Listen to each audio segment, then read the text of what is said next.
예순의 마지막 도전, 무너진 꿈과 새 희망. 내 나이 62. 아침이면 습관처럼 거울 앞에 선다. 백발이 성성한 머리카락, 깊어진 주름. 그래도 한때는 내가 자랑스러웠다. 35년간 한 직장에서, 국내 유명 전자회사에서 생산직으로 시작해 부장까지 올랐다.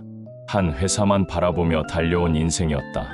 매일 새벽 6시 아내가 싸준 도시락을 들고 회사 셔틀을 기다렸다.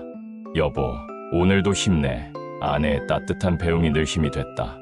우리 부부는 싸운 적이 손에 꼽을 만큼 사이가 좋았다. 자식 둘을 대학까지 보내고 둘 다 결혼해 이제 경기도에 각자 가정을 꾸렸다. 아내와 나는 그걸로 충분히 행복했다. 직장 생활은 고됐지만 자부심이었다.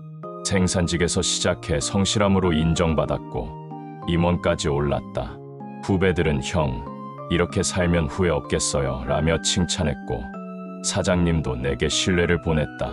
퇴직이 다가오자 동료들이 말했다. 형, 이제 진짜 쉬는 거야. 고생 많았어. 하지만 퇴직 전날 밤 마음 한구석이 허전했다. 뭔가를 잃었지만 앞으로 뭘 하며 살아야 할지 막막했다. 퇴직금, 주식, 부동산, 30년 넘게 쌓은 재테크 노하우로 재산을 28억까지 불렸다. 아내는 여보, 이제 편히 살자고 했지만 나는 아직 일할 힘이 있다며 새 도전을 꿈꿨다. 퇴직날 꽃다발을 들고 집에 돌아오자 아내가 눈물을 흘렸다.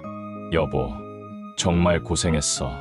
이제 우리 둘이 여행도 다니고 여유롭게 살자. 그 말이 가슴에 박혔다. 하지만 나는 빈손으로 있을 수 없었다. 그날 밤 홀로 소주 한 잔을 기울이며 새 인생의 설렘과 두려움을 동시에 느꼈다. 퇴직 후 첫 주는 휴가 같았다. 아내와 동네 공원을 산책하고 느긋하게 커피를 마셨다. 아, 이제야 사람 사는 것 같네. 하지만 며칠 지나자 허전함이 밀려왔다. 평생 일로 살아온 나에게 아무것도 안 하는 하루는 불안했다. 통장 잔고를 볼 때마다 이 돈을 그냥 둘 순 없다고 욕심이 솟았다. 회사 다닐 때 주식 투자를 했었다. 한때 반토막 났던 적도, 몇 년 손실로 허덕였던 적도 있었다. 하지만 욕심을 버리고 좋은 기업을 길게 보유하는 법을 터득했다. 지인, 후배, 고향 친구들이 투자 조언을 구하러 왔다. 형, 이 주식 어때? 어떻게 그렇게 돈을 벌었어? 나는 솔직히 말했다. 특별한 비법은 없었다. 대신 누구보다 열심히 공부하고 발로 뛰며 경험을 쌓았다. 퇴직 후엔 재테크에 더 몰두했다. 주식 호재, 부동산 개발 정보, 모든 걸 놓치지 않았다. 지방 소도시의 땅이 아파트 단지로 개발되며 3배 뛴 적도 있었다. 동료들은 형, 또 대박 쳤네 라며 웃었다. 총 자산 28억.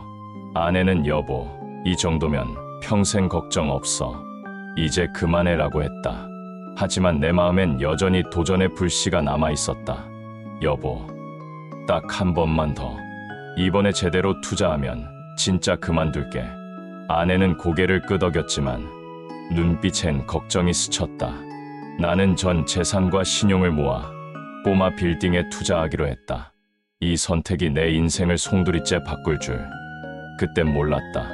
부동산 중개소를 전전하며 서울, 수도권, 지방까지 발품을 팔았다. 몇 달 만에 마음에 드는 빌딩을 찾았다. 지방 도시지만 상권이 활발한 곳, 병원, 약국, 카페, 학원, 음식점이 가득했고 공실은 없었다. 중개인은 이 빌딩은 전 주인이 급히 내놓은 겁니다. 이런 매물 흔치 않아요. 지세 30억, 흥정 끝에 28억에 계약했다. 현금 20억, 은행 대출 6억, 지인과 친척에게 빌린 2억, 생활비와 보수비로 8억을 남겼다. 빌딩을 사자 매달 월세가 통장에 찍혔다. 연금처럼 안정감이 들었다. 상권은 좋았고 업종도 다양했다. 경기 변동에 대비해 여유자금 8억을 남겨뒀으니 흔들릴 일 없다고 믿었다. 처음 3년은 순조로웠다. 카페, 학원, 음식점, 병원이 잘 운영됐다. 세입자가 바뀔 때마다 좋은 조건으로 맞췄고 세입자들은 나를 좋은 건물주라 불렀다. 아내도 여보, 이제야 꽃길이야 라며 웃었다. 주말이면 산책하고 가끔 여행도 다녔다. 하지만 4년차 균열이 생겼다. 먼저 헬스장이 폐업했다. 경기 침체로 회원이 줄었고 임차인이 더 못 버티겠다고 했다. 헬스장은 내가 믿었던 업종이었다. 운동하는 사람은 끊이지 않을 거야 라고 확신했는데 3개월간 새 임차인이 없었다. 고지어 옆에 요가 스튜디오도 문을 닫았다. 코로나 이후 예전 같지 않다고 주인이 떠났다. 마음에 금이 갔다. 공실이 2개로 늘자 잠이 줄었다. 곧 채워지겠지 라며 다독였지만 불안감이 가시지 않았다. 여유자금 8억이 있으니 버틸 수 있다고 스스로를 달랬다. 하지만 그 균열은 빠르게 내 삶을 흔들었다. 중개소에 매일 전화했다. 임차인 문의 없어요? 업종 상관없으니 알아봐 주세요. 하지만 상권 전체가 죽어가고 있었다. 빈 상가가 늘었고 카페, 학원, 음식점이 하나둘 문을 닫았다. 더 큰 충격이 왔다. 1층의 인기 프랜차이즈 카페 사장이 전화했다. 건물주님, 계약 끝나면 연장 못해요. 인건비, 재료비, 임대료가 너무 올랐어요. 왜요? 여기 장사 잘 됐잖아요. 하지만 사장은 남는 게 없다고 했다. 심장이 덜컥했다. 부동산을 돌며 1층에 들어올 업종 없나요? 물었지만 요즘 창업 의지가 없다는 답만 돌아왔다. 공실은 2개에서 4개로 늘었다. 학원 원장도 학생이 반으로 줄었다며 고민 중이라고 했다. 임대료를 내렸지만 새 임차인은 없었다. 은행 이자, 지인에게 줄 이자, 생활비를 여유자금에서 메우는 일이 일상이 됐다. 아내는 조금만 기다리면 괜찮아질 거야 라며 위로했지만 내 마음은 쪼그라들었다. 밤마다 손에 땀을 쥐고 임차인 문의를 기다렸다. 1층 카페 자리가 비자 상황은 더 악화됐다. 임대료를 더 내렸지만 시장은 얼어붙어 있었다. 학원 원장이 올해까지만 운영하겠다고 했다. 임대료 더 낮출게요. 제발 계속해 주세요. 붙잡았지만 원장은 고개를 저었다. 곧 김밥집 사장도 재료비가 너무 올라 못 버티겠다고 떠났다. 빌딩은 썰렁해졌다. 출근길 사람들이 저기 왜 이렇게 비었지? 수군대는 소리가 들리는 듯했다. 공실이 5개로 늘자 통장은 적자로 돌아갔다. 월세는 2천만 원에서 500만 원 아래로 뚝 떨어졌다. 은행 이자, 지인 이자, 유지비로 여유자금 8억이 반 이상 사라졌다. 꼼꼼히 준비했다고 자부했던 노후 계획이 1년 만에 무너졌다. 아내는 더 이상 괜찮다고 말하지 않았다. 여보, 이렇게까지 힘들 줄 몰랐어. 우린 이제 어떻게? 조용히 묻는 아내의 목소리에 나는 대답할 말이 없었다. 자존심, 자신감, 계획이 흔들렸다. 밤마다 내가 뭘 잘못했나 자책했다. 지인에게서 전화가 왔다. 형, 이자 날짜 됐는데 괜찮아? 조금만 기다려줘. 곧 임차인 들어올 거야. 태연한 척했지만 초조함이 극에 달했다. 잠이 오지 않았다. 통장 잔액은 빠르게 바닥을 드러냈다. 주차장 전기세, 청소비, 엘리베이터 유지비까지 감당이 안 됐다. 내가 아무것도 아닌 사람처럼 느껴졌다. 신용만큼은 자신 있었다. 직장 생활 내내 약속을 지켰다. 친구, 친척도 내가 한다면 믿는다며 돈을 빌려줬다. 처음 2년은 이자를 꼬박꼬박 보냈다. 역시 형이라며 농담하던 친구들도 있었다. 하지만 공실이 늘자 이자 날짜가 두려워졌다. 이번 달은 조금만 기다려줘. 부탁이 반복됐다. 전화벨이 울릴 때마다 가슴이 덜컥했다. 고향 친구마저 형, 나도 급해서 다음 달까진 꼭 갚아줘라고 했다. 밤마다 빚 계산을 하며 악몽을 꿨다. 명절, 가족 모임, 친구 모임을 피했다. 내가 빚진 사람들의 시선이 두려웠다. 아내는 솔직히 털어놓자. 못 갚으면 어쩔 수 없잖아 라고 했지만 입이 떨어지지 않았다. 믿어준 사람들에게 차가운 채권자가 되는 모습이 무서웠다.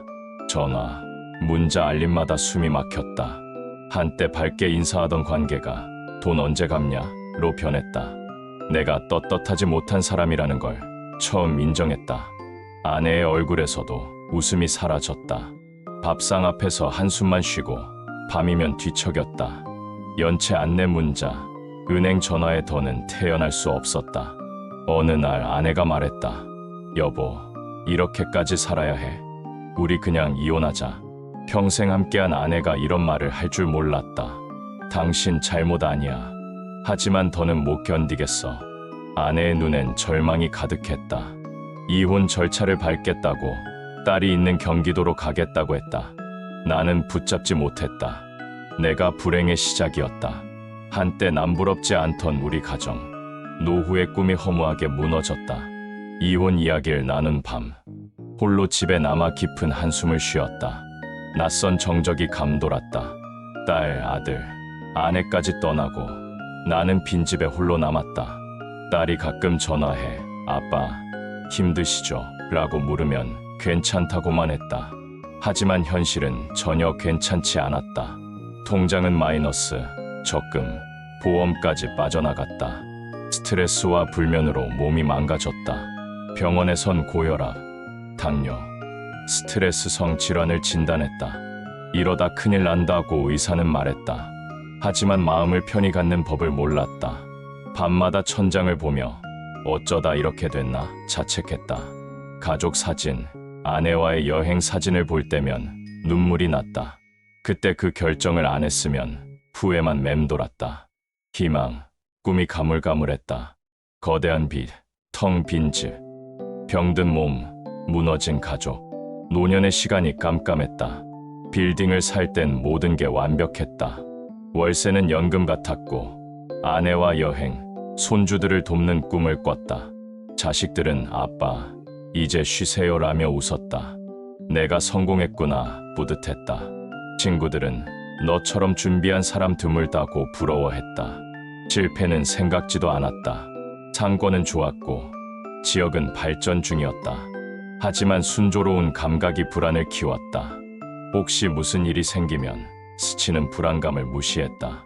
치료는 예기치 않게 왔다. 은행은 연체가 계속되면 법적 절차를 밟겠다고 통보했다. 중개소에 매일 전화했지만 문의조차 없다고 했다. 절망 속에서 빌딩 매각을 시도했다. 28억에 내놨지만 연락이 없었다. 25억, 20억, 15억까지 내렸지만 반응은 없었다. 부동산 사장은 경매밖에 답이 없다고 했다. 경매라는 단어는 악몽이었다. 내가 피땀 흘려 만든 자산이 법원 경매로 넘어간다니 믿을 수 없었다. 지인들이 위로했다. 누구나 실패해. 다시 일어서면 돼. 하지만 위로가 되지 않았다. 아내와의 연락은 어색했고 가족에게 망가진 모습을 보이기 싫어 피했다. 경매 서류가 정리되며 삶의 한 페이지가 차갑게 끝났다. 이게 내 마지막일까? 모든 걸 놓고 싶었다. 하지만 마지막으로 가족에게 미안함을 풀고 싶었다. 경매 날 아침 창을 열었다. 차가운 바람이 스며들었다. 60년 인생, 성실함, 자존심, 꿈이 무너졌다. 커피를 들고 가족 사진을 봤다. 찬란했던 순간들, 이제 혼자였다. 은행, 법원, 중개소를 뛰어다녔다. 아내에게 전화가 왔다. 괜찮아, 괜찮다. 마지막 정리만 남았어. 억지로 웃었다. 빌딩을 마지막으로 보며 고개를 숙였다. 이게 정말 마지막일까? 빌딩은 경매로 넘어갔다. 내 이름의 재산은 사라졌다. 아내와의 이혼도 서류 한 장으로 끝났다. 믿을 수 없이 허망했다. 은행, 지인, 친척의 전화를 피했다. 번호를 바꾸고 고시원으로 옮겼다. 월 35만 원, 창문 없는 방, 이불 하나, 전기밥솥 하나가 전부다. 퇴직금, 주식, 빌딩, 가족이 사라졌다. 남은 건 빚과 신용불량자 낙인뿐. 일용직을 전전하며 입에 풀칠한다. 아침마다 오늘은 쫓겨나지 않을까 불안하다. 밤이면 고시원 방바닥에 웅크리고 가족 사진을 꺼내본다. 한때 세상에서 가장 행복한 남자였다고 믿었다. 이제 텅 빈 방에서 내일을 걱정하며 쓸쓸히 산다. 이 악몽은 언제 끝날까? 후회와 외로움이 나를 감싼다.